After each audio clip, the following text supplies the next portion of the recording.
680's Richard Southern joins us now. And Richard, Shoppers Drug Mart has officially applied to be a marijuana mart.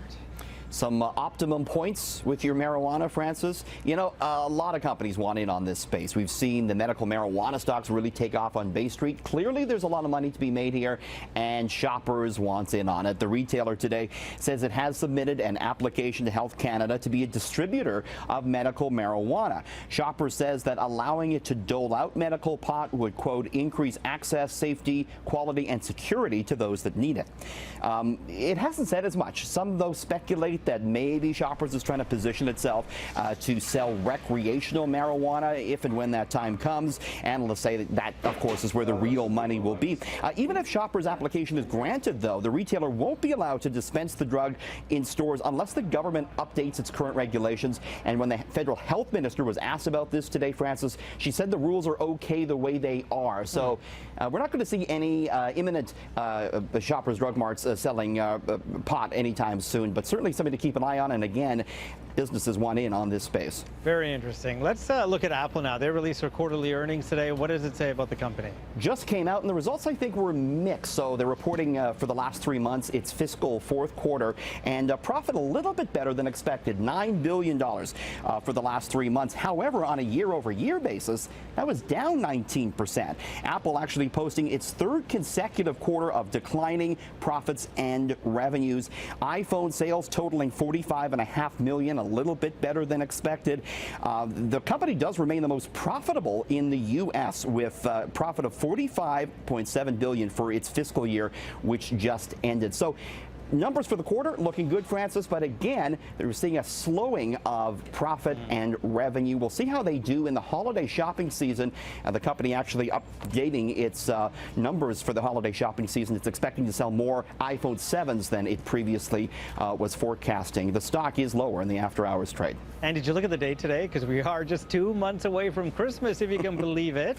So how do we control our spending as we enter this really expensive time of the year? I know it's early to talk about it, but it is such an expensive time of the year, Francis. So the earlier you can start planning, the less financial stress you'll have. So the following are some early Christmas money-saving tips. First off, make a plan. Experts say figure out how much you can afford to spend on gifts without relying on credit, then create a list of people you plan to give the gifts to. Next, get the best price for your gifts. And this is a real benefit of thinking about this early. You can look for deals on your items. Check all the different sites, all the different retailers. Remember, you might see some sales on Black Friday.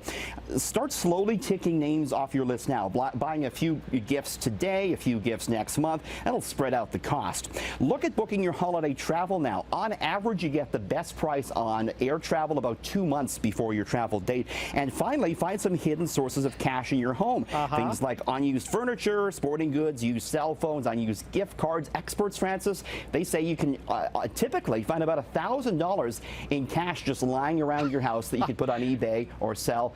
Good for the holidays. Really? Really? Yeah, take a look. Take a look I want at your one basement. of those homes then. And by the way, that list does not include your kids' piggy bank.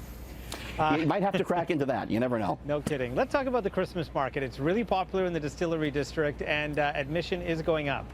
Going up a little bit. The money is going to charity, so we do remember that. But the Christmas market introduced $5 admissions for weekends last year. That's going to go up to $6 this year. Organizers didn't charge admission on Friday nights last year. This year, though, you'll have to pay starting after 5 p.m. on Fridays.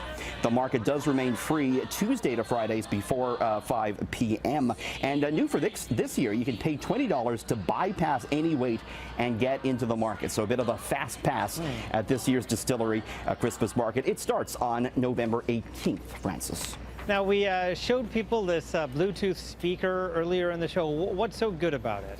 A lot of talk online about this, and I think this is the type of the technology that people are looking for right now. Stuff that sort of seamlessly fits into your home, stuff you can talk about that becomes a conversation piece.